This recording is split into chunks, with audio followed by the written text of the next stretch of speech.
Hello, hello in the YouTube land. Reconvening one more time in the Philosopher's Den with my pals Keith and Vince to share their depth of philosophies and wisdoms and all that action. We're into Chapter 3 now of Archaon, of the End Times, so it's sort of like being that this is a 5-chapter operation, we're right at the hump. And it's a very exciting chapter with lots of plot twists involved in this one. But before we do get into that, let's just catch us up with a quick summary of where we left it off after Chapter 2. Now, you'll remember that we spent all of that chapter in Sylvania, and through the workings of the Skaven, along with Isabella, who's reborn as an entity of Nurgle. Poor old Vlad got killed early. Manfred slunk away and did his slinking away things. The Black Pyramid itself, right there near the 9 Demons, was shattered and collapsed by Skaven machinery. And Nagash spent effectively all of his godly powers in decimating every enemy Nurgle demon and undead that was around there, and then spent the last vestiges of his superhero power raising up all of his dead legions again. So he is pretty much just a regular super necromancer right now at this point, and he comes to the realization that he alone is not going to be able to enact what he initially thought, and that was to crush all 4 of the Chaos Gods. And so he kind of shrugs his shoulders and says, well, I guess I got to join the other Incarnates, and that's the only way that we're going to oppose the Chaos Gods. So begins his march off towards the forests of Athel Loren, which is where the curtains open, and it comes into the deeps of the forest. So I think I might pass it on to Keith to open this piece up. All right. Well, thanks, Kieran. So Chapter 3 is opening up with the Elves, and I'll just go through very quickly about what they've been up to since Ulthuan sank. So for the most part, the Elves have been settling in quite nicely. Now that there's a huge influx of the High Elf and the Dark Elves, along with the Wood Elves, the war on the Beastmen is going, swimmingly. So they're driving them out of all of those glades that they've inhabited in Athel Loren, and the Waystones are being polished up and getting a bit of spit shine, and for the most part, things are working out for the Elves. But of course, not everything as well, especially when we consider the wider world. And so one thing that gets mentioned quite a bit in this chapter is this thing called the Weave. And so the Weave is kind of like the interconnectedness of everything in the world, and it's supposed to be in balance between the forces of good and the forces of evil, which is kind of the embodiment of the Wood Elf philosophy of life. But the Weave is sliding towards chaos, and it's upset. It's not totally unfixable yet, but it's reaching a tipping point, and once it reaches that tipping point, the world is just going to slide into chaos. Now, it makes mention that this sliding into chaos could take, hundreds of years or thousands of years, but once it reaches that tipping point, there's no going back.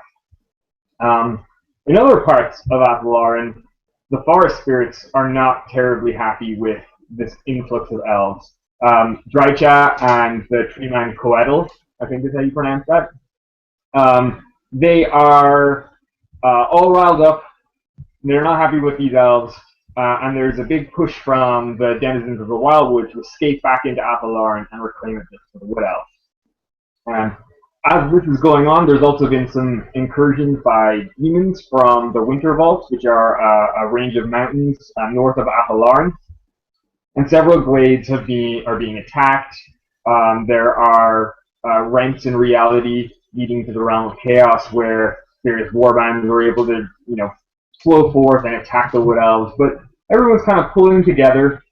Malekith and Alariel, they're not getting along. It's not the happiest of marriages, but it's a marriage of state, and they're getting into the thick of it and supporting their race. And one really interesting thing that was pointed out was that the Wood Elves, when they noticed Alariel and saw her as the incarnate of night and Ariel was born, they thought that she would be more of a kind of a nurturing, healing spirit, but she's right in the thick of the fighting as well, whipping up vines and turning people to trees and stuff like that. Again, all's not hunky-dory. Some of the elves are pretty unimpressed with Helbron, who's kind of bringing back the cult of Cain.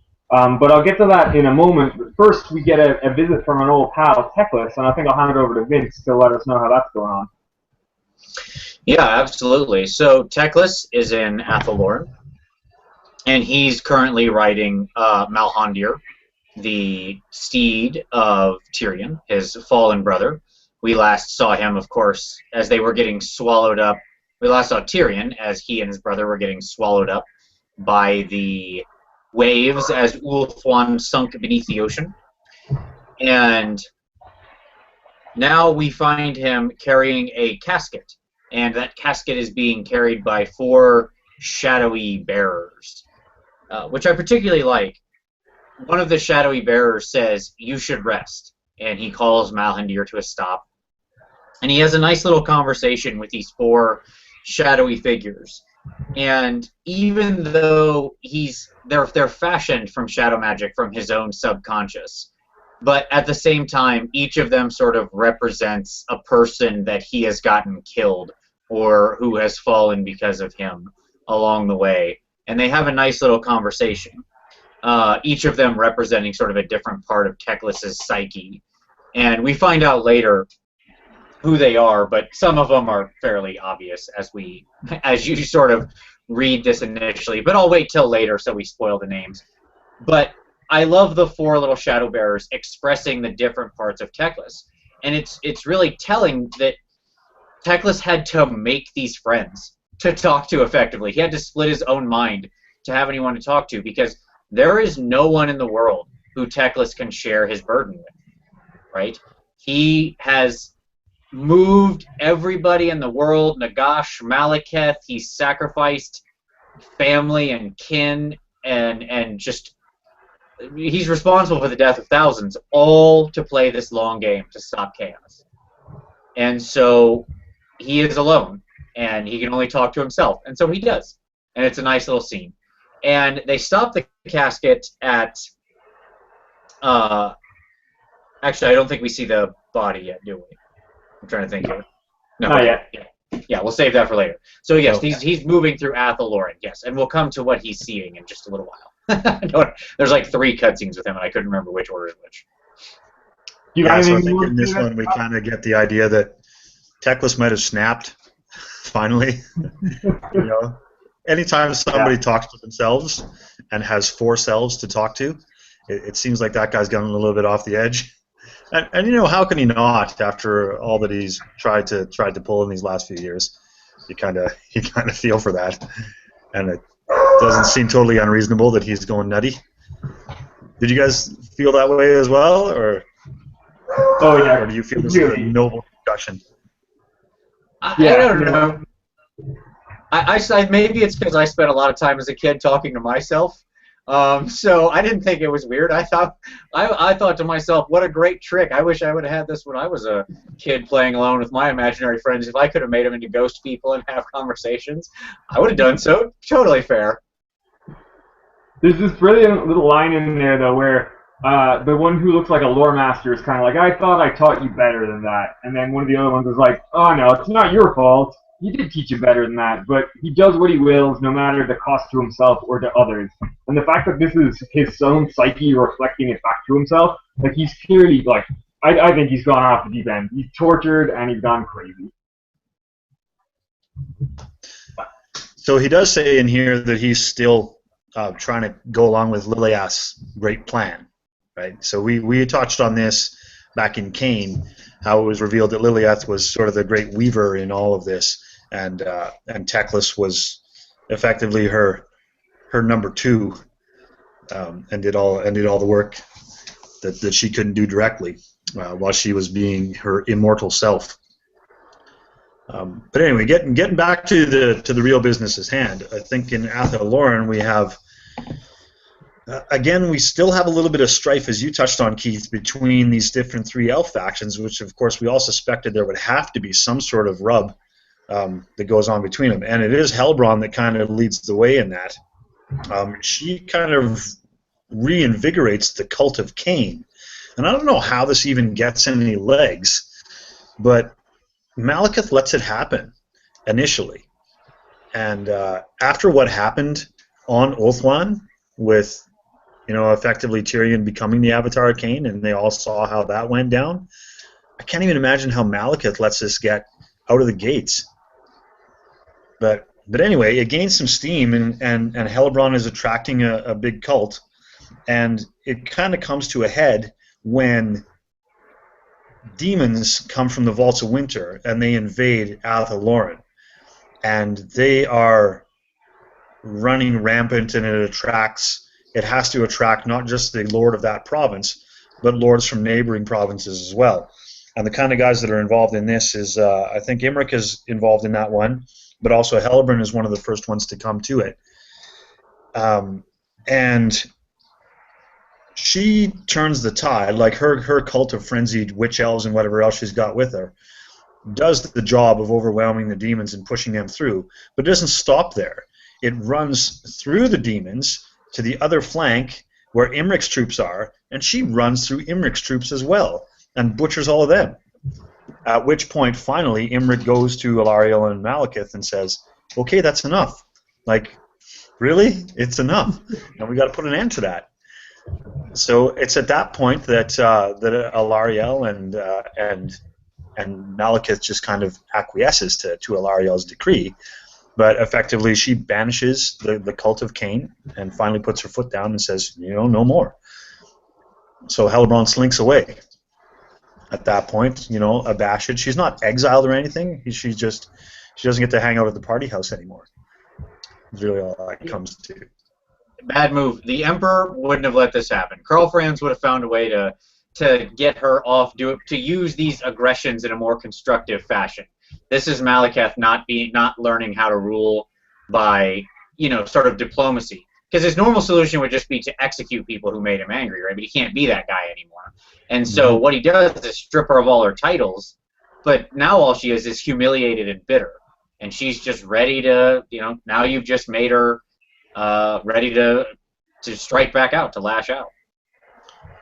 Yeah. Well, so not then only, at this point, yeah, Keith, go ahead if you got something to say about her. I was just gonna say, not only did Malekith made the decision, but he let Alariel do the banishing.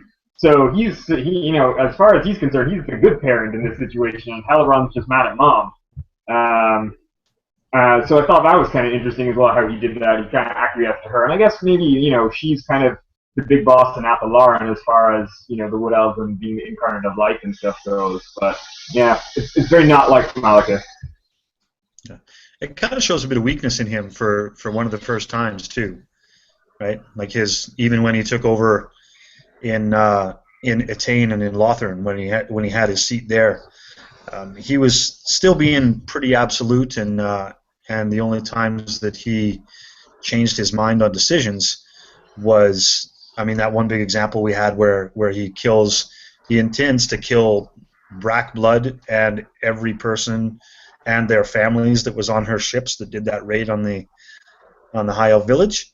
Right. But then he backs off and he says, "Oh, okay, well, I'll just murder everybody on that ship then, and not their families." Right? So it's sort of a subtle backing down. But now here he's sort of just letting somebody else make the decisions for him. Shows a bit of weakness in him, I thought. But yeah, anyway, I don't think it certainly shows weakness. I think it shows the strength, and like he's able to take that leadership ability and say, Alariel's got more weight to her opinion here, where we are now, so I'll let her do it. Was my take on that. So you take that as a good delegator? Yeah, I think that was good. I think that was a tactical move. Mm-hmm. All right. Anyway. We don't want to debate that forever. But maybe we should pick it up from there and introduce a new, more nefarious character that now connects with Hellebrand, that she's been sort of slapped down. You want to go from there, Keith? Yeah. So Hellebrand has fled off to the Shrine of Cain in one of the out-of-the-way little groves in Athel Loren, and it's there where Bellakor, the first damned, finds her. So he is this demon prince type character who used to be the Ever-Chosen, but he fell from grace, and he's constantly being mocked by the Chaos Gods. He's kind of a joke. and he hates Archaon. So anything he can kind of do to usurp Archaon or take away his victories or anything like that, this guy is all over. And he's got a plan. And so the first stage of his plan is he worms his way into one of Halbrand's dreams and shows her a future where Alariel killed her. And, Halbrand's already none too happy with Alariel, so she fairly quickly sides with Bellakor and decides to go along with him and say, yeah, you set me up with revenge, I'll leave my crazy cult of Cain and we'll do whatever you want. And so Bellakor is pretty happy with that, and he kind of flies off to meddle into some other machinations. But after that, we kind of bounce back to the men of the Empire and Bretonnia and the dwarves. So Vince, you want to tell us what's been going on with those guys? Absolutely. So there are two armies marching from the east at this point that are coming into Athel Loren. The first is, as you just said, the men of the Empire with Karl Franz and Duke Jared and the dwarf whose name eludes me at this point, Hammerson. Yeah, there you go, Hammerson. He's a runesmith, I know that. And they are the dwarves of Zuf Barak, and they are making their way to Athel Loren in hopes of finding respite now that the Empire has fallen. With Averheim gone, there is nothing left. The Empire is in ruin, except for the Moot. Well, I don't know why they don't think to march to the Moot. If they had had the halflings to protect them, none of this would have happened. But at any rate, they march for Athel Loren. And they of course have Balthazar Gelt with them as well now, the Incarnate of Metal. And they are making their way as quickly as they can, but they're not moving very swiftly. They have a lot of injured with them, and as well, they're dragging all the dwarves' war machines and such with them. Dwarves already don't move fast as it is. I can't imagine that dragging all these cannons and organ guns and everything else, which they do clearly say they're bringing with them, is making them move at an extremely expedient pace. And unfortunately for them, the second army that is hot on their heels is not encumbered as such by similar war machines, nor by any sort of weariness or lack of fury. And that is the army of Khorne that had just come from sacking Averheim, led by a dead man, as they say, led by Scar Bloodwrath, who is the champion of Khorne. We just met in the previous chapter. He's like a super-duper Wrathmonger, who apparently is so favored of Khorne that Khorne allows him to keep being reborn. As long as he murders enough people before he dies, he's allowed to come back, I guess is how his trick works. He's got to fill a murder tally, and then he gets a free check on the ticket to come back to life. It's sort of like the card you get from the coffee shop. Like you buy enough coffees, then you get the free one after that. Yeah, absolutely. Yeah. So he's got murder 100 innocent people, gain 1 free life. That's sort of what the deal he's got going with Khorne. And it was Jared that killed him, wasn't it? Yes, Duke Jared had killed him in the That's part of his motivation to come get some revenge on that dude. He definitely wants revenge, but he'll take any skulls, as he openly mentions. He's here for the killing. That's what he's here for. There is perhaps no more slavishly devoted servant of Khorne outside of bloodthirsters themselves. This guy is all about the murder. And so the Emperor's army reaches sort of the end of the woods, or the edge of Athel Loren, and comes to this place. I'm trying to remember the name of the actual place where they have this showdown. Is it right? Asdari Korin, right? The Chasm of Echoes. Yes. So they reach Asdari Korin, the Chasm of Echoes, and they've been being harried the whole time. They marched over mountains to get here, and they had to keep setting up war machines to fight orcs and stuff like that. So they're tired, they're weary, they have a bunch of injured. They reach this chasm, and they realize that the army of Khorne, the army of skulls of Scar, is going to overtake them. And so basically Gelt makes a decision that he's going to stay here and hold them off, which I'm not sure what his plan was, all by his lonesome, but he seemed confident he could do it. However, in this whole time that they've been traveling, he's earned the friendship of the dwarves. He's been walking around, and as he walks, his touch to Chamlon or Charon or whatever the name of it is, the wind of metal, is making their runes flare to life. Their armor becomes stronger, their weapons become more accurate, the ancient runes, even their normal runes they use, flare to life with power. And so the dwarves sort of have rumors that he's one of their gods, sort of reborn. And so they take up with him. And the dwarves say, look, if you're going to stay and fight these guys, we're going to stay and fight these guys. The rest of you, get out of here. Get to Athel Loren, rally everybody up, get everybody together. We got to win this war, but we're gonna stand here. So the dwarves of Zufbarak stand with Balthazar Gelt, the Incarnate of Metal, and the Throng of Metal faces the Army of Skulls in the Chasm of Echoes. And they set up their war machines and make a huge gun line. They make a traditional dwarven gun line. And the hordes of chaos march right into that gun line and do what you do when you see a gun line on the other side of the table. You charge forward as fast as you can and hope to whatever gods you believe in that enough of you are still alive when you get there and murder everybody who's left. Before you get deep into that battle, I want to touch on a couple of quick happenings that go on a little bit earlier, and that is our pal Bellakor actually sees all this sort of from a distance in his shadow realm laying out, and he takes it upon himself to go and appeal to the crazy frenzied mofo Scar Bloodwrath to just hold back a little bit, like just take maybe a little bit of extra time, don't rush into Athel Loren because I got some plans. He doesn't tell him he's got plans, but Bellacor's got some plans, and he's worried that the Khorne armies showing up on the eaves of Athel Loren will rouse the whole forest, and he doesn't want to use a shitty pun, to shake the tree just yet. Right? Scar Bloodwrath, of course, just kind of brushes him off and doesn't give it another thought, and in fact that spurs him on to rush even more headlong with more fervor, chasing down this Empire and Dwarf column, which what allows him to catch him up so quickly. To no surprise, before they even get to the chasm, this Khorne army is assaulted by all kinds of forest spirits, and they don't really spend much time on it, so we can only assume that it didn't take more than a token effort for this Khorne army to sweep the defenders of the eaves of Athel Loren aside and make their way to this chasm. So yes, that's all I want to say. I just wanted to interject at that before we get into the meaty battle. No, those are good points. And also, I wonder how that would have worked out anyways had Scar actually went for it, as Bellacor's demonic forces are mainly Slaanesh-based, and we all know how well Khorne and Slaanesh get along.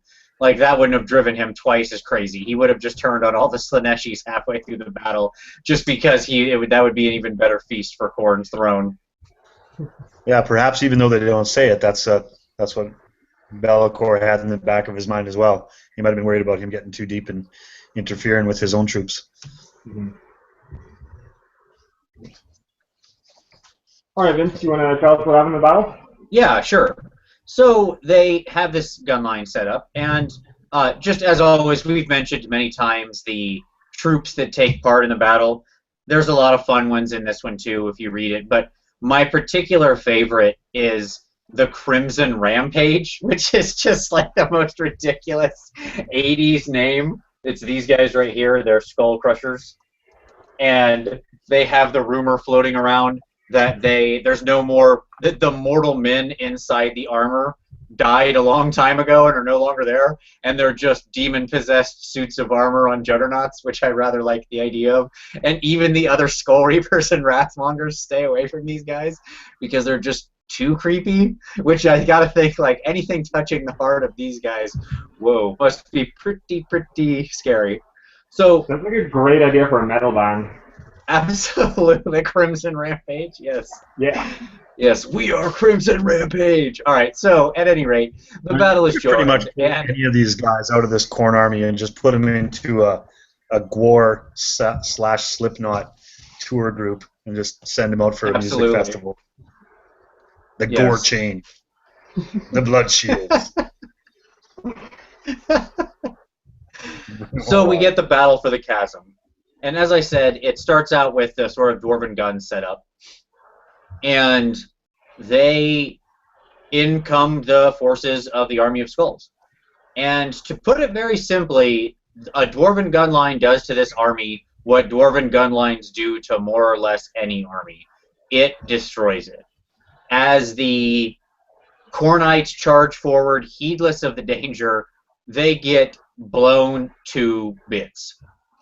There comes a wonderful point where Scar Bloodwrath is sort of charging and stops and looks around and realizes that he's alone because everybody else around him has been killed by organ guns and handguns and other such of firearms. And it honestly is looking pretty good for the dwarves. There's still plenty left to kill, but the initial assault is completely blunted. The Army of Skulls has been severely reduced without a single loss to a dwarf, which is fantastic. And the dwarves themselves are no slouches, even if they do get into melee. And that's when Khorne decides to cheat. So Khorne, for lack of a better term, attacks the chasm with his sword directly. The walls between the mortal and immaterial world have become so thin that Khorne literally strikes down at the chasm with his great fiery sword and rends through the chasm. And where his sword travels, dwarves are murdered, splatted, exploded, war machines are reduced to fiery tinder, and those who are touched by the sword of Khorne are reinvigorated. And actually, that reminds me, I missed one important point there. So the dwarven guns are shredding everybody, but the army of Khorne is getting close, and Balthazar Gelt decides, okay, time for me to do some work. He walks out, summons the true power of the Wind of Metal, and summons a giant gold bowling ball that he then rolls up the hill, or down the hill, up the hill, whatever direction around the hill. And it does the snowball thing, where it gets bigger and bigger and bigger and bigger and bigger. It rolls over Scar Bloodwrath, turns him to solid gold, and then rolls over the troops and is just turning them to gold. So it's basically doing sort of a, what's the spell? Final transmutation, I guess. It's like a rolling final trans or something. Mm-hmm. And that's when... Go ahead. Yeah, I was going to say, that's when the Sword of Khorne comes in. I apologize. I got that a little out of order. Yep.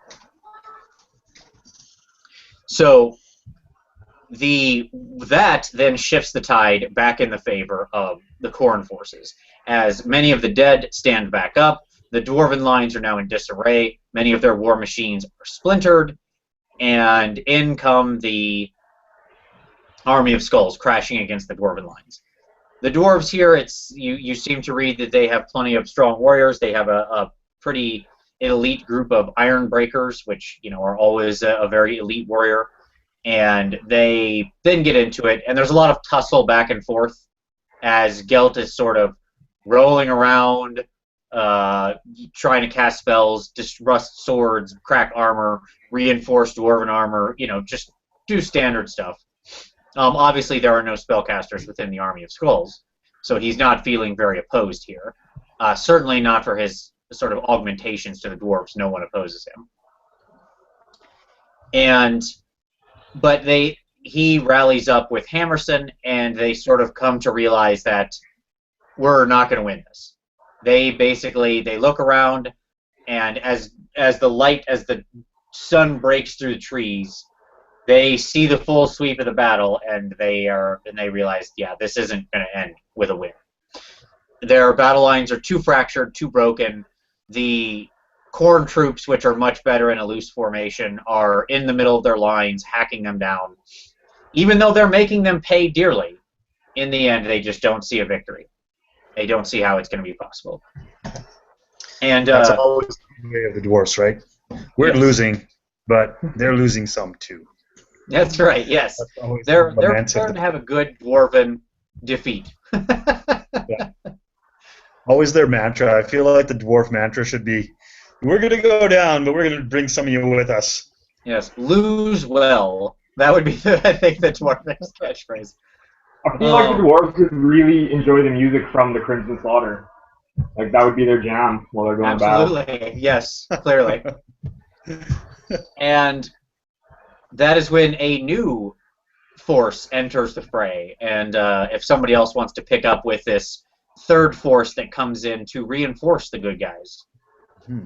I think I'll give this one to you, Kieran. You have a penchant for phoenixes, so why don't you take it away? Well, we have to kind of backpedal just a small bit and explain that when the dwarfs and Gelt decided to hold the line there at the end of the chasm, Jared and Carl Franz both had a similar look. They stared at one another for a second, and with the curt nod just kind of decided, well, we're a bunch of knights on horses, so we got nothing to offer you for the chasm, so we're just going to head off. We're gonna leave you to hold, and we're going to go and head off and find some elves as quickly as we can, so that we can alert them to the troubles. Now, as it turns out, Jared does that. He down a windy path finds his way to a little shrine of Azurian that is there in Athel Loren.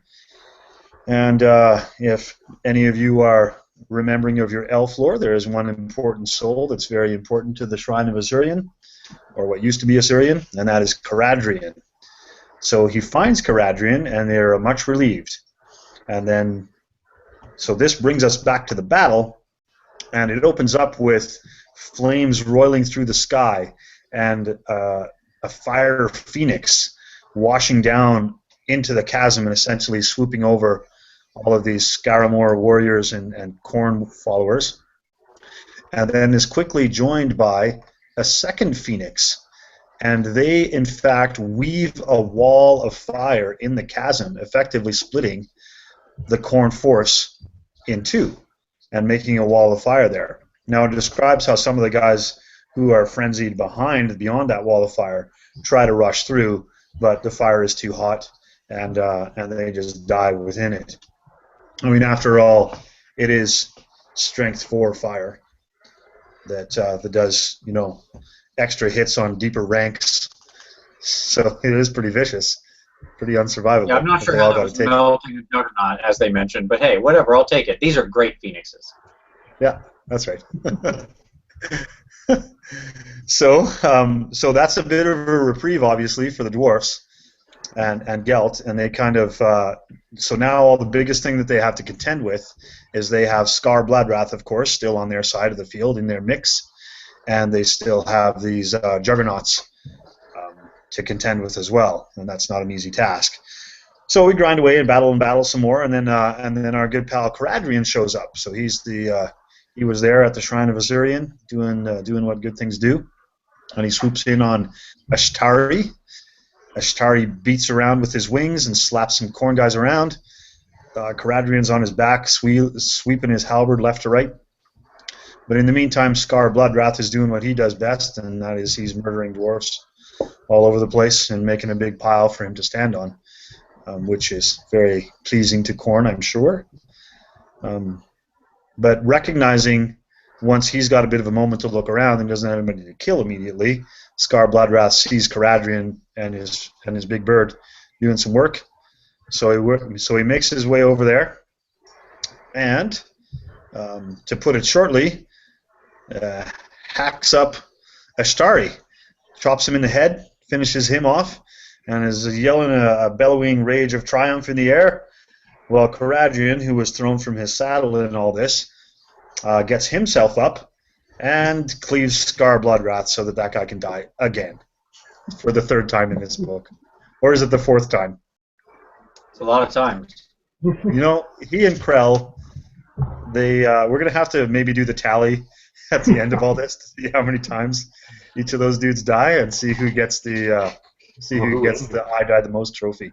I feel that he's in contention. Absolutely. Before you go on, Kieran, I'm just going to call out Caradrian on this one. Because during the fight, he gets thrown off Ashtari, and then as you say, Scar kills Ashtari, and he's doing the I'm the biggest and I'm the best. And then Caradrian gets up, sneaks up behind him, and then cuts his head off. Like, that's some sneaky elf crap right there. I mean, You could have issued a challenge, could have been all martial about it, but no, you're just going to sneak up on a guy? Not a fan, Adrian. For show. Yeah, he's not the first guy to sneak up on people, though, is he? Oxyotl. Well, he's supposed to sneak up on people. Tell you what, if you can put Oxyotl on a Frost Phoenix, then I won't sneak up on anybody. Yeah, that's a modeling challenge for you, Keith. Yeah, and then he's on Ashtari, and then he gets the texture of ice. That would be amazing. Or you could paint the bird in all kinds of rainbow cockatoo colors, like a bird of the jungle. Wow. I could. The full spectrum. Anyway, we're kind of going off on a tangent. Off topic. So there's another momentous thing that happens right now, and that is that after Caradrian chops down Scar, he's kind of left in an island of corn guys. I don't know what the dwarfs are doing at this moment, but I guess apparently they're too busy. Maybe they are, but anyway, Caradrian's on his own in this net of dudes is closing around him, and he's there pretty much by himself. But we again have to segue back to a moment in the past and remember that Ungrim Ironfist had lost the spark of the wind of Akshi, the lore of fire, when he sacrificed himself to lay the napalm bomb down on Aberheim. And they actually do mention it earlier in the chapter where the wind of Akshi is sort of swimming around, and many wizards have tried to contain it, but nobody is deemed worthy by the inner mind of the wind of Akshi itself to take root. Can I just interject there? There's this go. Well, pick it up from here and follow through with the rest of the battle then. Oh, sure. Okay. Well, there's, as you were saying, the wind of fire is flying around, and then there's like this 3-line mention of Egron van Horseman, who is skulking around in the ruins of Althor, and he tries to bind the wind to himself, and is found unworthy, and then it leaves him, and he just gets immolated. And, like, what an ignominious way to go. This guy who is so, like, you know, he invented Van Horseman Speculum. He was this grand patriarch of light, and then he turned to chaos and became Future's champion, and blah, blah, blah, all of this stuff, and then he's just hanging around in some sewers and then gets burned. I thought that was hilarious and a little bit sad, but also kind of great. I don't know what do you guys have anything else to say about that? Anybody who deserved that, or who developed Van Horseman Speculum, deserves to die in a horrible fire. So I find this to be a just end. Not bad. Have you bumped into an arch-lector with a demon prince, Vince? Is that what happened to you in your past? You know, I'm pretty tired of level 1 wizards challenging my Keeper of Secrets, and me being unable to refuse. Amazing. Okay, well, that guy's dead now. Because it's a quick moment, and it's sort of like a, hey guys, remember this character that we made like 15 or 20 years ago in the Warhammer lore? Yeah, well that guy dies really quickly here. So now let's move on. It's just really just cut thing. And I'd forgotten about it, so I'm glad you brought it up. Yeah. So the Wind of Fire goes into Caradrian. I guess it feels a kindred spirit with the Phoenix Lord type person. And so, you know, it hits with the force of a meteor, and then Caradrian just, like, shoots forth and, like, smacking corn guys around. And he's able to use parts of this power to kind of rejuvenate Ashtari and revert him to his younger form, because, of course, Flame Phoenixes, as they get older, they become Ice Phoenixes. So he turns them back into a Flame Phoenix, and Ashtari is able to be reborn again from the ashes of his death. And then Caradrian seizes on this web of fire that the other Phoenixes have been weaving, and he just basically takes it and forces it against the walls and just kind of smashes the corn guys back and forth, and takes flight on Ashtari and is dropping fire all over it, and pretty much killed all of the Scaramore. And some of the other Northlanders who were there, who were not as devoted as those guys, kind of tucked their tails between their legs and ran off back over the mountains again. So that was the Battle of the Chasm, and but as you mentioned in the beginning there, Bellakor was using this as a distraction. Now the timing wasn't perfect for him, but he realizes with a lot of the lords, the Glade Lords, out helping the Empire and out fighting off some of the demons and what have you, there are not many commanders left in Athel Loren. So he uses the time to approach Draika and Coetel into integrating them into his nefarious plot. So he goes to them and he basically says, look, I know you're not happy about all these Wood Elves. I've got a plan. I've got some armies. You can get rid of the Elves from Athel Loren. How about it?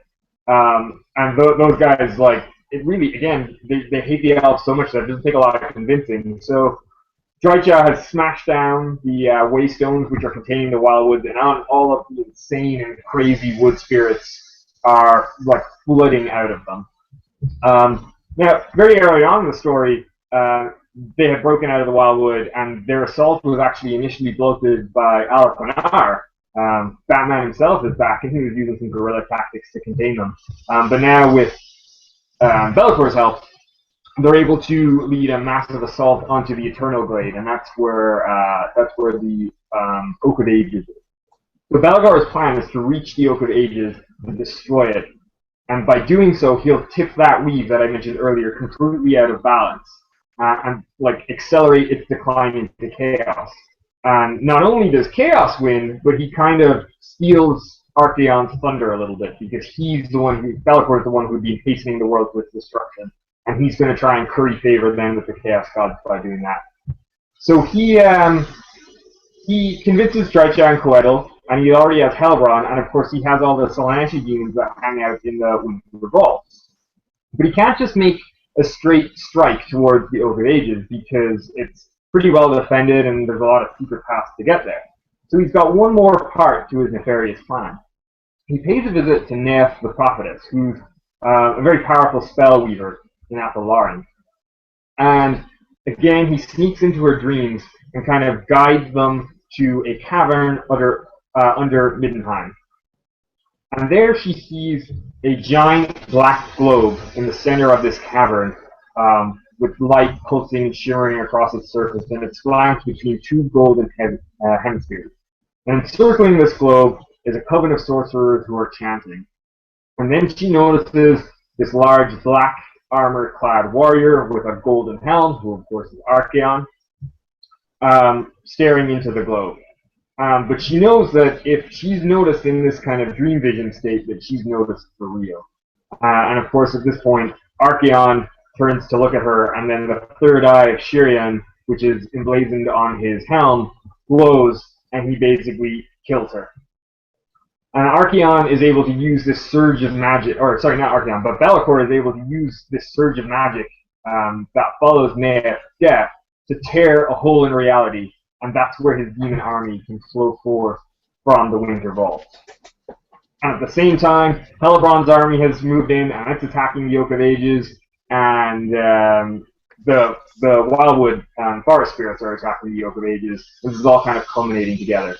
And it's this point where the Elves are woken up by the death of Neith, and they realize how close she is to the Oak of Ages, so the Elves quickly rally their forces, and Malekith and Alariel personally take the battlefield.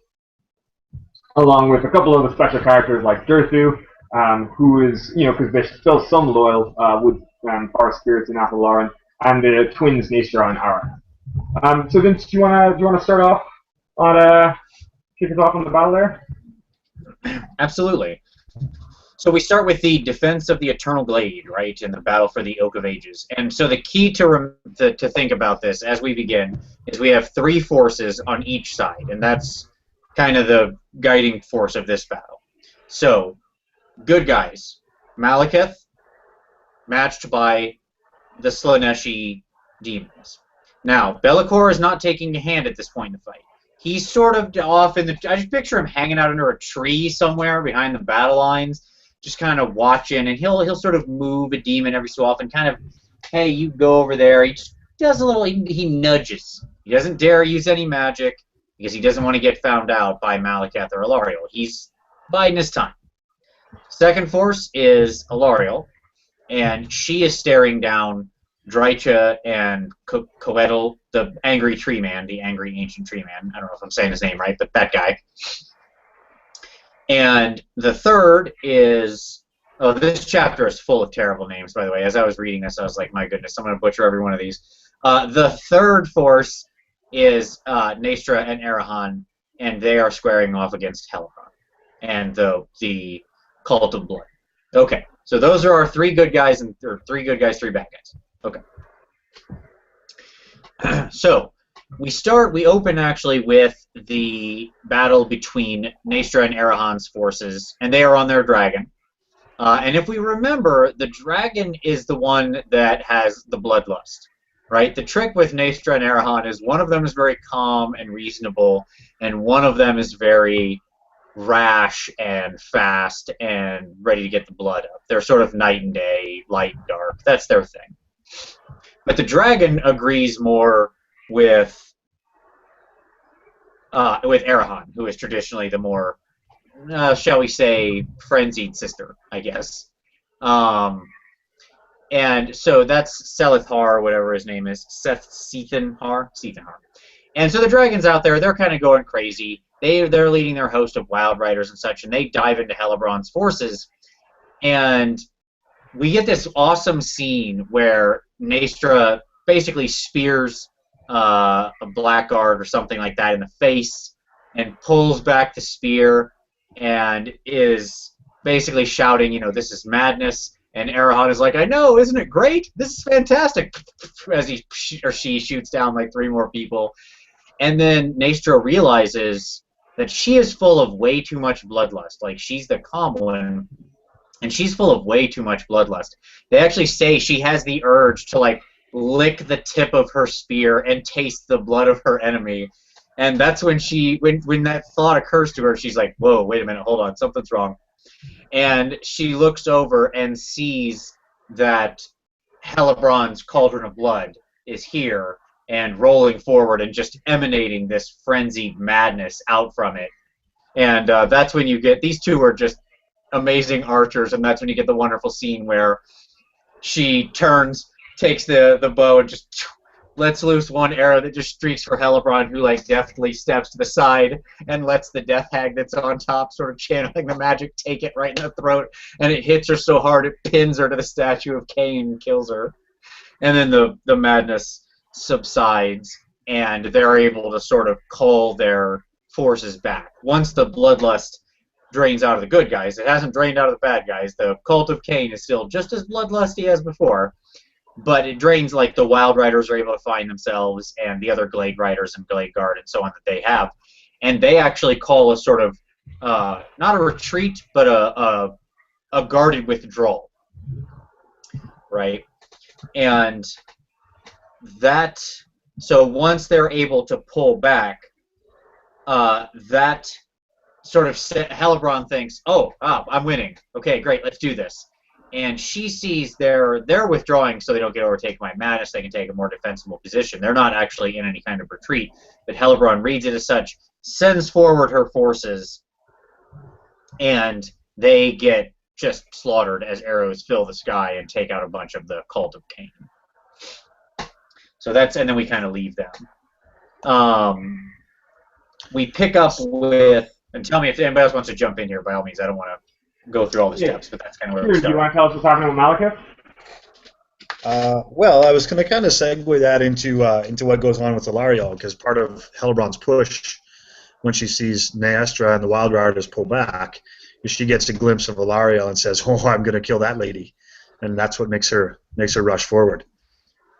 So, in the meantime, I guess on that arena, Alariel is effectively got good forest spirits who still agree with her way of life versus Drycha and Codil's forest spirits out of the Wildwood who are a little more frenzied and hate the elves. So there's quite a lot of, there's not too much that's terribly exciting here, of dryads fighting dryads and them tearing each other up and scratching away like a crazy chick fight. But there is one kind of super great piece of imagery here, and that is that Codil rushes his way through, and he's kicking miniature dryads out of the way and booting them aside, and just wading through it like you'd expect a giant behemoth of a tree man would do. And he's full of all kinds of rage of being caged effectively in one segment of the forest for ages and ages. And he's closing in on Lariel. And Lariel is just like, she's calm, she's waiting, she's weaving a spell, she sees him coming, she's getting ready, she's bracing herself. And then Big Papa Durthu comes in and smashes this guy to the ground and pulls out his mighty sword. And then, you know, Godzilla versus Mothra ensues as we have this big giant monster fight, this kaiju battle is what I imagine, and it just is an epic wrestling match of them tear and bark from one another, and I think there's one point where Codil actually twists a forearm off of Durthu and throws it to the ground, and things are looking bad for Durthu at that point, but Alarielle has just calmly kind of just stayed close, and she used her life magic weave to effectively kind of regrow Durthu's wounds and his troubles, and that's when Durthu kind of gets the upper hand, as he's kind of nursing himself back to life, and Alarielle's focus is on Durthu and healing him up. Codil tries to make his last-ditch effort to grab a hold of Alarielle, but just in that moment, and once again, Durthu comes to the rescue. He kind of puts Codil into the half Nelson, so to speak. There's a good wrestling move. Pulls him backwards and grabs up his sword that he's dropped to the ground and just knifes him right through, and finishes off the big giant fight. And I think that was a good piece of imagery and a good piece of writing to bring that to us. See, it is a good idea for tree men to carry swords. Look at that. There you go. Tipped the balance. Yeah, it sure did. Oh well. Yeah. I like the image. Of course, the way that ties back into Helbron is while this is all going on, Helbron's trying to make a rush to Alarielle as well. But by the way that Arahan and her Wild Riders had sort of pulled away from there, is they just kind of, as the way they describe it, as Helbron rushes towards the center of the glade and towards the oak is, they just harried her flanks and raked them with spears and bows and pretty much left not much standing after that frenzied rush through there. And then more to say about that before we switch arenas again to Malekith and Bellakor? Right. Nope, I think we pretty much covered it. I think it's good, yeah. Well, why don't you take that third of the battle then, Keith? Alright, well, I'll take this from Malekith's point of view then. So Malekith is actually pretty keen to get into this battle. When the bad guys started lining up and charging them, it looked pretty dire for the elves. I mean, Naeth had just been killed in this big, tearing reality right next to the Oak of Ages. But Malekith kind of thinks like he hasn't really proven himself to be the Eternity King yet, and the higher that the odds are stacked against him, the sweeter the victory when he wins. So you get a lot of insight into Malekith right now. That not only does he takes a political advantage out of it, but he's so self-assured that he's definitely going to win this battle, even though the odds are stacked against him. So he's up against the Slaaneshi forces, and so you've got a bunch of fiends and creepers and seekers and demonettes and all that kind of stuff. So he's mounted on his dragon Seraphon, and he's marching forward, and he's kind of flanked to either side. One side by his Phoenix Guard, and the other side by his Blackguard. So I think that was a really nice image of, where both his pasts have come together, and now he's the Eternity King in the center. And they, so the lines meet, and they're hacking them, and it's describing how lithe and quick the demonettes are. But they're not faster than elves, because they have to pay for their always strike first. So the elves are just cutting them up. And eventually, the demons are so numerous, so that they're able to fight past the lines of the Eternity Guard, as they're called. But Malekith had planned for this, and there's a bunch of Dark Shards and Blade Guard behind it who are just pumping them full of bolts and arrows. So Malekith has got this flank pretty well wrapped up. And he's shooting out his shadow magic. Seraphon is belching forth clouds of darkness because she's a black dragon, and then Malekith is able to use that power because he's the incarnate of shadows. So he's kind of he's a little bit bored at this point because he's just smacking plebs, and he goes looking for a keeper of secrets. Now one keeper of secrets has already gotten shot down, pincushioned, but he eventually finds another one, and Sephiroth tears into it. And then Malekith uses shadow magic to make a bunch of tiny razors, which pierce the keeper of secrets, and then worm their way into the hide of the keeper, and then kill it from the inside out, which is an interesting way to go, I suppose. And then he's able to take a moment to reflect, and he's moving troops around with his shadow magic and all this kind of stuff. And he gets this sense that there is a presence in the shadow somewhere, which of course is Bellakor. But he can't quite pin it down, and he's occupied with leading a battle, so that's understandable. But he looks around. While there's still a lot of fierce fighting going on, he thinks that this flank is pretty well wrapped up, so he's going to go fly over and see how Alarielle and the twins are doing. So just as he takes off, who else but our old pal Shadowblade drops down behind him, and I was so excited to find out this guy was back. So he had managed to escape Ultuan with Helbron and spirited his way into Athel Loren. And you gotta figure the guy must have been keeping a pretty low profile because you'd imagine Malekith would have quite a vendetta against him after what happened at the Shrine of Cain. So I guess this is a testament to how good Shadowblade is. So he drops down, gets the drop on Malekith again, and manages to stab Malekith in the shoulder. Now, Malekith is a pretty shrewd guy, and he knew that Shadowblade was still kicking around. So he'd been ingesting small amounts of poison ever since the Shrine of Cain to build up an immunity. So he doesn't die straight out, but he does feel a searing pain, and, eventually the poison is slowing him down, he gets him numb in his arm, or his arm starts getting numb, what have you. While this is happening, Seraphon is still flying around the battlefield. So the two of them are sparring back and forth. Malekith has the advantage of a long reach, but Shadowblade is just super quick, and neither can land a blow. And at one point, Sephiroth flies under the Oak of Ages, and they're momentarily shrouded in shadow. And Shadowblade makes this strike straight to finish off Malekith, and his blade just meets nothing but air. And he's just kind of confused as to where Malekith has gone. And of course, Malekith is it just steps out of one of the shadows on Seraphon's back and then just guts him. And Shadowblade falls down and is barely clutching onto the dragon, which is flying all over the place. And Malekith just kind of gets this idea that he does this with a really kind of a sneer of contempt as he just kicks Shadowblade off the back of the dragon to plummet down to the ground below. So he makes it back to Alarielle's side. And as soon as he lands, though, he gets assaulted by Drycha. But before we go any further there's a small little part which we skipped over just for the sake of flow, where Teclis comes up again. So, Vince, do you want to tell us what Teclis has been up to? Oh, yeah, sure, absolutely. Thank you. Yes, I had almost forgotten we had skipped over that for the flow of the battle. Yes, you're absolutely right. So, if we remember back earlier, we had met Teclis and his casket and his 4 shadow guardians. And now we meet Teclis again deep beneath the Oak of Ages.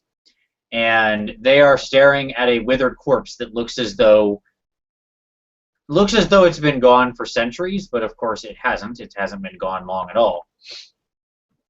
And the other shadows are basically saying, time's almost up. And Teclis is encountering a rare moment of hesitation. And the other shadows, actually in this regard, act as his courage. You learn that he's staring at the body of Ariel, the previous wife of Orion and the queen of Athel Loren of the Wood Elves. And Teclis has a casket and seems to be ruminating on whether or not he is going to do something. And he says, am I not allowed a moment's doubt? And the shadows tell him the time for doubt was long ago. You know, you have made the choices you've made. There's no reason why you're going to stop now. And one of the and he asks the shadows, you know, will he trust me? And you don't know who the he is. Teclis is playing the pronoun game, and they say, you know, does it matter? You don't have a choice. This is what you have to do. You know, doubt isn't something you can afford. And Teclis basically says, you know what, you're right. And he thanks his other shadow selves for sharing the burden. And he dismisses them. And that's where we learned that it was, in fact, Bellakor, Finubar, Eltharion, and Korhil. So those were our 4 shadows that he had made them in the image of.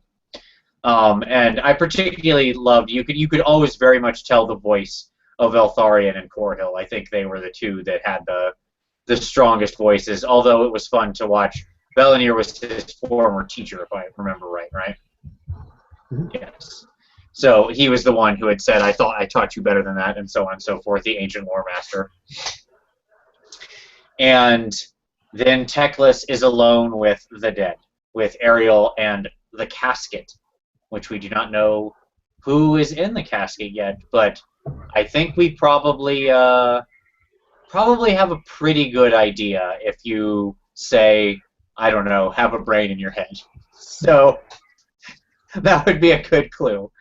But at any rate, yes, back to you, sir. We had left off with Malekith had just come over to aid Alariel, and met up with Drycha. That's right. So Drycha, seeing the death of Coel, is infuriated, and she's kind of leading the front against fighting the other forest spirits. But as soon as Malekith lands, she heads straight for him, thinking kind of to cut off the head, and then the rest of the army will break, or at least get rid of the big Papa Elf, and everything will be better. So she summons up the life magic and the magic of the forest, and starts entwining Sephiron and Malekith in vines. And while he's hacking around and kind of distracted, she like lunges in and starts raking him and trying to attack him. And of course, as I mentioned, he's starting to feel the effects of the poison at this point, so he's not on his A game. But Drycha, catches sight of the Oak of Ages. And it's at this point that Bellakor plays his hand and reveals himself. So he is at the tree, and he has dug his talons in and has wormed his way into the heart of the tree, and I think it says something like, the weave screams. He's killing the Oak of Ages and hastening the Age of Chaos, essentially. And he doesn't notice, he's kind of lost in the magic, and he's not paying attention to what's going on around him. So Drycha, realizing, like, well, what's the point in getting rid of all the elves if the forest is dead and chaos wins, she turns around, forgets about Malekith, and heads straight for Bellakor. Malekith, on the other hand, does not think that the enemy of my enemy is my friend, and just lops her head off, thinking like, it's one less problem I need to deal with later. I'll go deal with Bellakor. But Bellakor's already got his hooks into it. Then suddenly, a blinding light comes radiating from the tree. And he is repulsed, essentially. And he can hear the dark gods laughing in his head. And Bellakor is he's not a brave demon. He is a coward. And the only thing that stops him from fleeing there and then is the scorn of the gods in his head. So from the Oak of Ages emerges Tyrion Reborn. So Teclis has enacted a ritual using the Flame of Ulrich and the bones of Ariel, and his various other artifacts, and reincarnated him as the Incarnate of Light, and the light magic that Teclis has harbored since then. So he emerges from the Oak of Ages astride Malhandir in his old armor with Sunfang, and he strikes at Bellakor. Bellakor, using the better part of valor, he shadows himself and he runs away. And so Tyrion has emerged, reborn as the Incarnate of Light. One more piece of Teclis' puzzle falls into place. So I'll hand it over to you there, Kieran, to tell us what happens next. Yeah, so after this big momentous reveal, Tyrion kind of blazes forth out of there, and also another fellow that we haven't mentioned in a little while, Imric, comes back to the glade because he had been on the borders, beating off beastmen or whatever other chaos incursions were going on in different parts of the forest. So he comes back, and effectively that wraps up the battle without any further incident. They sweep away the rest of Draika's minions. They banish the demons, and they chase Helbron away. Unless I missed it, I don't think Helbron actually gets slain here, does she? It doesn't specifically mention, no. No, I don't think so. No, I think as far as I know, she makes it away. Yeah, I think she just gets beaten back, and off she goes. So after everything settles down, everybody kind of counts the dead and feels that they've won, but they haven't really won. There's a lot of morose going on here. And Tyrion, without really saying a word, just kind of just goes. He just walks out of the glade because still a part of his conscience is still there. And although he doesn't remember a whole lot about his previous few weeks leading up to his death on the Isle of the Dead at the foot of the vortex, because he was so consumed by Cain at that time, he does recognize that some semblance of him did great wrong to his people. So he's walking around with a pretty heavy conscience and a lot of guilt. So doesn't force anything. Now, what convenes right away after this is they have, of course, a bit of a council of war. So we have Malekith, Alariel, Durthu, Imric now, Liliath, and Alathanar.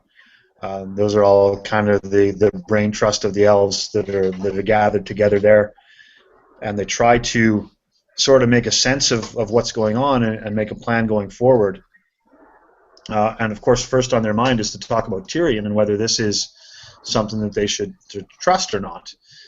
And then finally, Teclis reveals himself because he's been doing the resurrection beneath the Oak of Ages here, and he comes and joins the council, and effectively just lays it all out there. He just lays it all out there and says, "This is what I've been doing for these X number of years in the past, for the sake of manipulating Nagash, sacrificing Aliathra, for the sake of getting Nagash, these whole machinations of getting Malekith in place and reuniting the elf race at the expense of so many thousands of people, with the whole intention that, knowing with Liliath and the way that they had planned it out, opposed the Chaos Gods, was to make incarnate all of the 8 different winds of magic." So when it comes to Tyrion, he does explain to them that he has now become the incarnate of light, and he's imbued with that power. But he certainly assures Malekith that he's not here to challenge his throne. He's still the king, and Malekith takes a little bit of relaxation from that, I guess. And they speak on into the night. One thing that it does say here is that Malekith is a little bit impressed that Teclis has been so ruthless. He kind of always suspected that Teclis was manipulating him in some way, and he just comes clean and says, "Yeah, dude, you were getting manipulated. There was a bigger plan, and you have served the purpose. You're now an incarnate of shadow." And then the other figure there that is not swayed or surprised by Teclis' reveal is Liliath, of course, because she has been the mastermind behind all that in the first place. And then it also just segues to talk about Alathanar just very quickly, to say that Alathanar, he also said nothing, because he was just there, as he said in the end of the last book, just to watch that Malekith didn't misstep and go back into the old ways and stab him in the face if that ever happened. And I think that kind of brings us to another point that we should probably touch on real quick, and that is, as Bellakor has slunk away, he is trying to regain himself, and obviously that gambit failed, but he's a little bit disappointed himself as he hears the dark laughter of the gods mocking him, that he's now not gotten the leg up on Archaon that he wanted to. So we got a little bit of a segue to go to Archaon for a second before we wrap up here.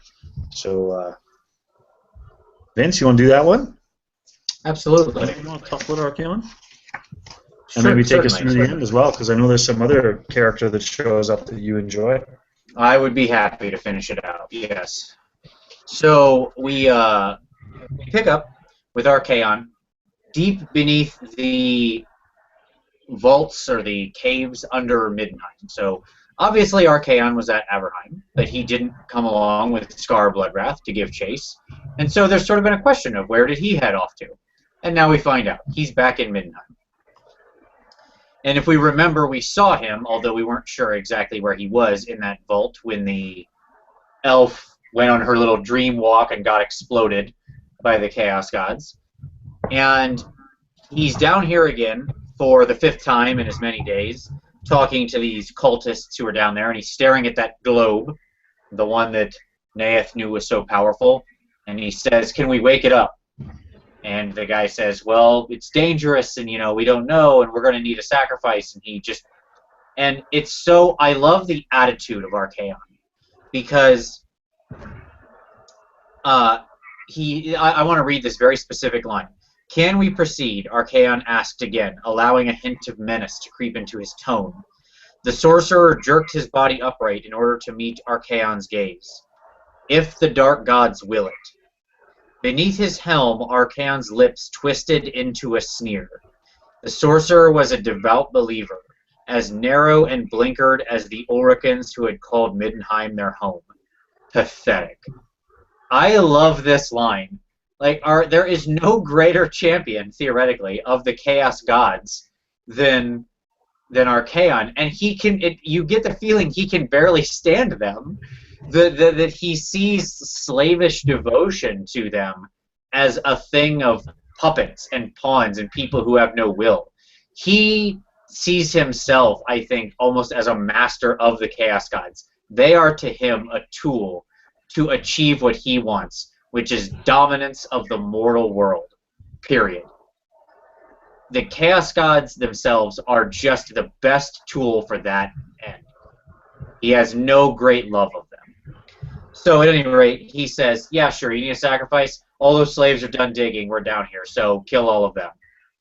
And, that'll serve the Chaos Gods.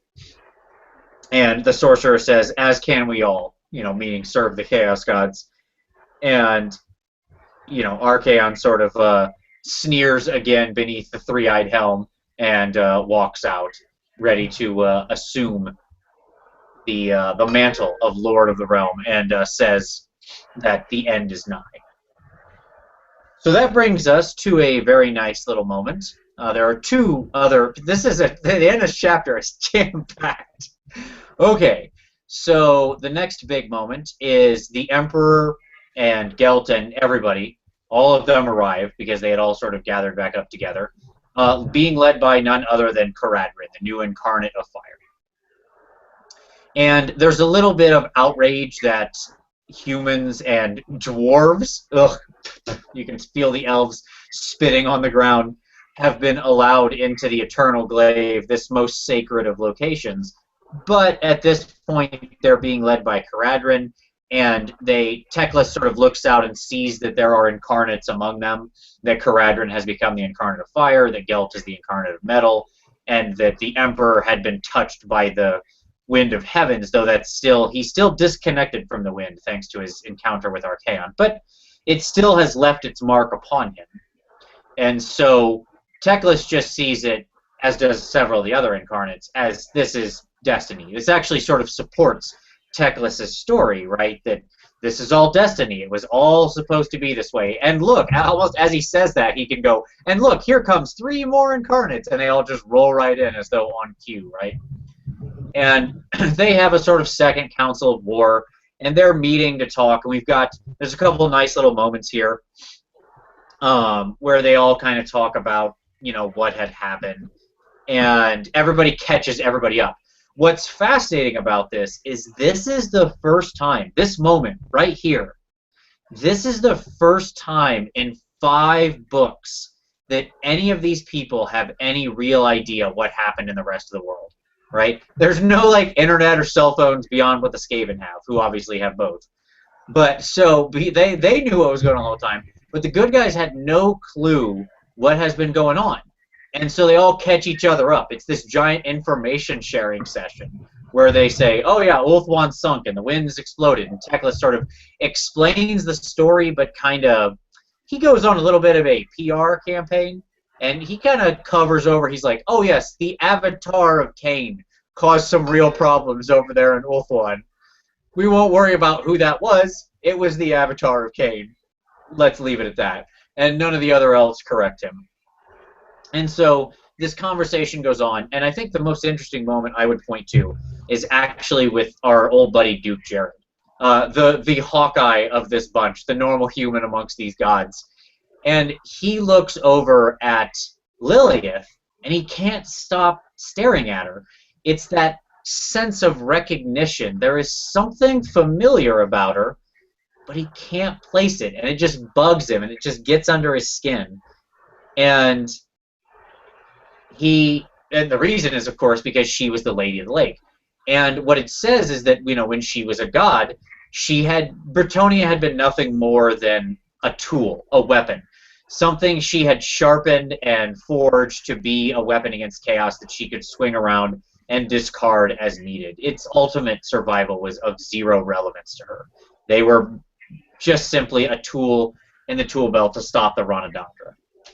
But now she's mortal, and with mortality comes a conscience. And for the first time, she finds herself very uncomfortable under the gaze of Jared, under a man who had worshipped her as a goddess and saw her as his protector, when in fact she was nothing more than sort of a ambivalent, I don't know, tool maker, I guess, or clock maker, sort of in a way. And that is when we get our final interruption. And yes, this is that moment you mentioned that I had been looking forward to. The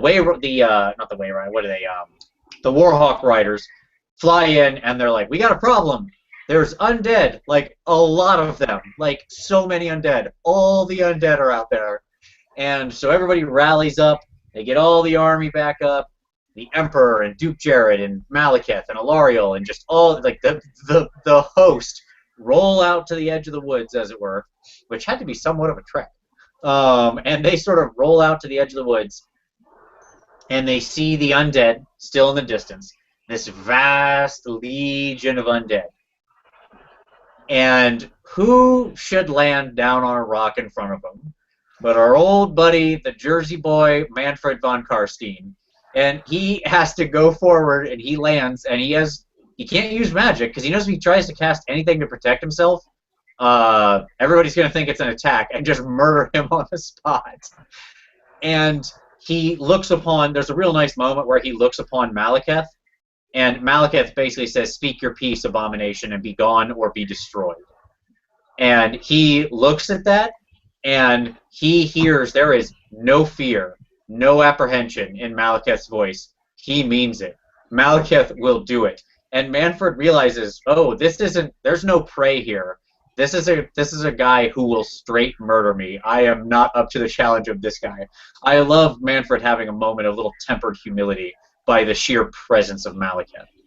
And that is where we get, and then comes my favorite line in this entire book, which is, "Great Nagash, eternal sovereign of all of Nehekara, lord of the underworld, and supreme lord of the undead." He paused, the next words sour on his tongue. "Wishes to parley." That is the best moment in this whole series. Nagash, lord of the undead, like a man who's trying to challenge Cetra for titles, the foe of foes who thwarted them for the entire first book and was this big problem, wants to talk. Yeah. I don't Do you know feel if like there's a better you get Master Nagash there? Is that how you read into that? No, I read this as Nagash is taking a dig at Manfred and gave him this crappy task of making him go say this. You have to be the one who says the weak thing. I see this as another slight against Manfred by Nagash. Yeah, he certainly has eaten a lot of humble pie in the last little while, that Manfred guy. Being the messenger, you know, being the courier boy, and all these other this things. is what you send a normal person out for, right? Like you normally just send out some bannerman to announce this. Nobody of consequence, in case they get killed, because messengers often get killed, hence the expression "don't kill the messenger." And he sent out Manfred, which I think that says something about Manfred's current station.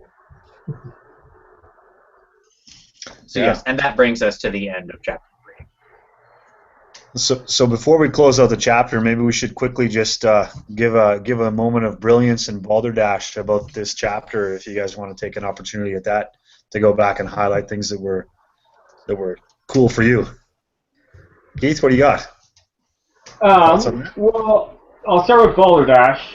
Going back to the very start of the chapter, I really didn't buy into the whole Helebron still had a lot of power and the cult of Cain was still going on. I think in Cain they figured out the amalgamation of all the 8 elf races really, really well, and I was able to buy into that, and that was fine. And then just Helebron was still riding around on cauldrons of blood killing stuff. I was kind of like, yeah, not sure I buy that. In terms of moments of brilliance, there's a bit after Tyrion's rebirth where Teclis is explaining how he couldn't make him the incarnate of light before he died because they had to let the curse of Anarion run its course, essentially.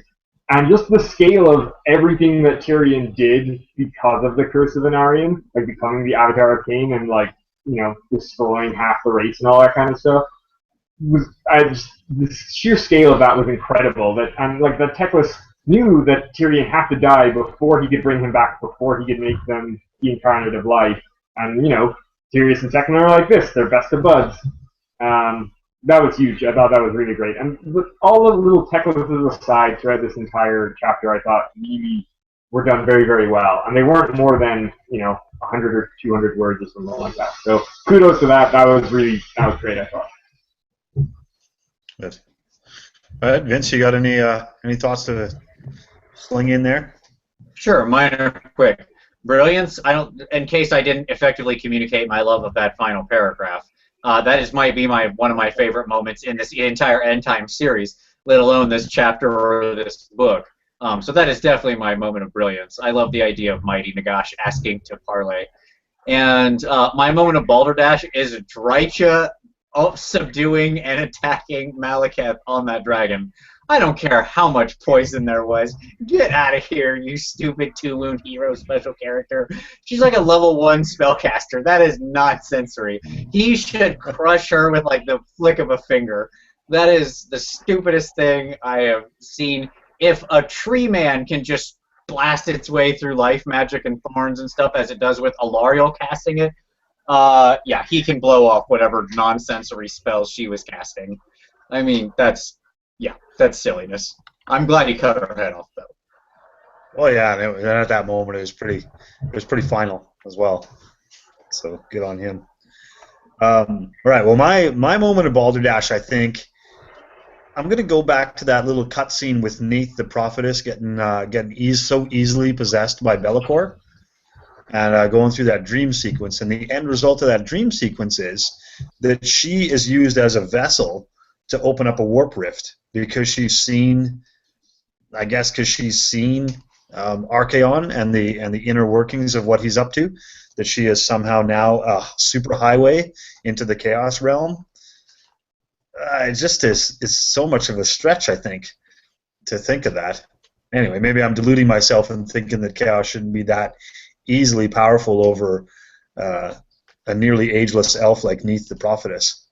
But anyway, that's how easily she went down. I guess kind of as easily as Egrim Van Horstman went down when he tried to wrap his hand around the fire wind.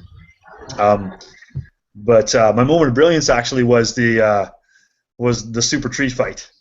I thought that was just an epic piece of imagery of these two giant trees having a big wrestling match there in the middle of the glade, and I thought it was really well described, and my imagination took off with that one. It was really good. Okay, well, guys, unless we got any final thoughts or things to add, maybe we'll bring the curtains to a close on Athel Loren and Chapter 3 for the Archaon book. And, of course, we will be forging onwards with more Archaon into Chapter 4 next time around. Okay. So good night, my fellows. Thanks for philosophizing. And we'll catch you again.